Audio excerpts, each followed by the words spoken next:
Sure. For some more analysis now, I'm joined by Ron Nehring. He's former national spokesman for the Ted Cruz campaign and a former Republican nominee for Lieutenant Governor of California. Ron, nice to see you again. Thank you. Let's start, where should we start today? Let's start with what we've been talking about just now with Ari and this whole notion of a rigged system. Should he be going there? You're a conservative. You worked for Ted Cruz. Should Donald Trump be questioning whether our process will work? I think what Donald Trump should be saying is that he should encourage all of his supporters to sign up with their local Republican Party in their own county or their district and participate in efforts to get out the vote.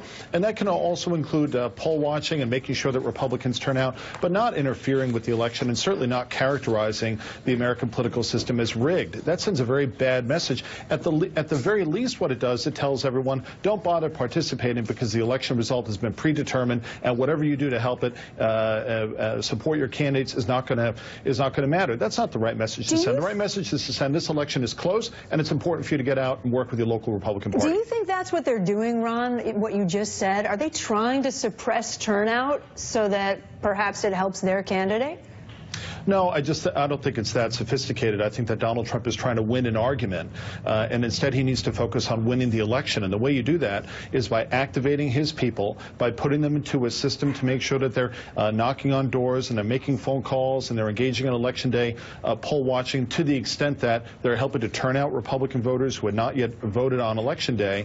And that's how you drive up the numbers, and that's how you also help the down ticket and help ensure that other Republicans win the election. That's not happening right now. It's too much of a distraction, and certainly we should not be characterizing the American political system on a mass scale as somehow rigged or delegitimizing the outcome of the election. It's a very dangerous thing to do.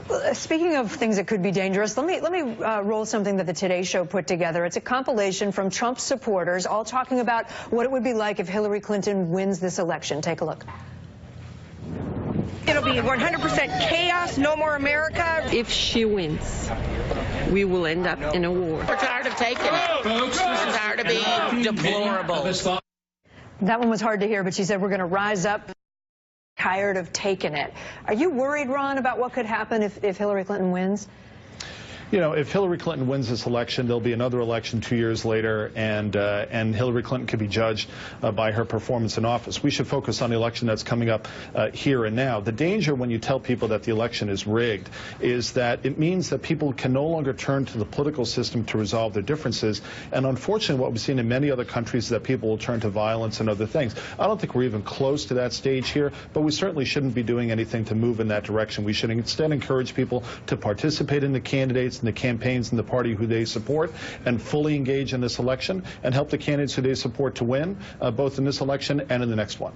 You heard the reporting that we were doing at the top of the show about Hillary Clinton and new documents out this afternoon about the FBI and the State Department. How damaging do you think those reports are, especially given the week that Donald Trump has had? He's had a lot of damaging news of his own.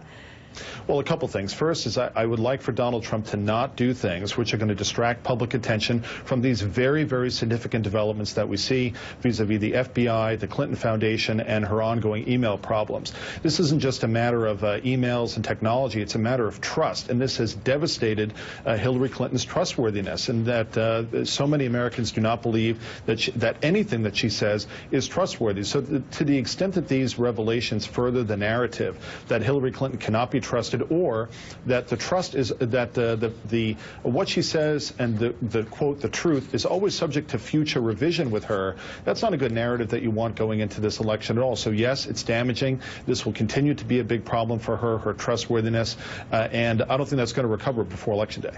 You're the former national spokesman, as we mentioned, for Ted Cruz and his campaign. Yesterday, Ted Cruz tweeted and then deleted this tweet. It said, "Why conservatives will need a new party if and when Hillary wins." It links to an article, a conservative review with the same title.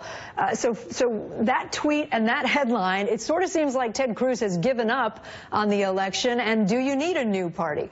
Yeah, I saw that tweet while I was actually flying over the Atlantic yesterday, coming back here to Washington, D.C. That was not something that Ted Cruz had done. It was not done by anyone who was authorized to use a Twitter account on the part of the Cruz organization. So that's not something that should have gone out whatsoever, and is not reflective of... So he did not tweet that, you're saying? No, he did not. Okay, and do you disagree with the premise of the article that you may need a new party? I disagree with the premise of the article. We have a Republican Party that has a proud tradition, regardless of what happens in this particular election. The Republican Party is well positioned to maintain control of the House. We're in a strong position with respect to the Senate, and the way that we affect change in this country is by having a strong, principled Republican Party with elected officials who go to Washington, as Senator Cruz has done, in order to actually do the things that they campaign for on the campaign trail. That's the key to the future. Ron Nehring, former national spokesman for Ted Cruz's campaign. Always great to see you. Thanks so much.